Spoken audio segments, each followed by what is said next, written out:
हमेशा खुद को समझौता करना न सिखाएं, कभी दिल की भी सुनना सिखाएं। कभी आंखें बंद करके एकदम फैसला ले लेना भी सिखाएं। कभी जिंदगी में सिर्फ अपनी खुशी के लिए थोड़ा पागलपन भी करना सिखाएं। फिर आप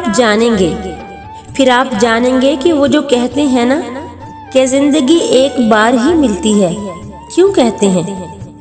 अपनी जिंदगी को कभी मालो दौलत से ना नापे, इसकी पैमाइश उन दिलों से करे, इसकी पैमाइश उन दिलों से करे जिनको आपने छुआ है।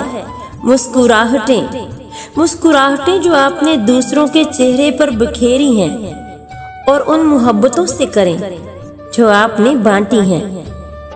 वक्त सबको एक तर्ज पर नहीं बरतता, किसी को तो वो हथेली पर बिठाकर सफर की मनाजिल तय करा देता है, और कुछ को अपने कदमों तले रोंदता हुआ जिंदगी की शाहराह पर घसीटता हुआ ले जाता है।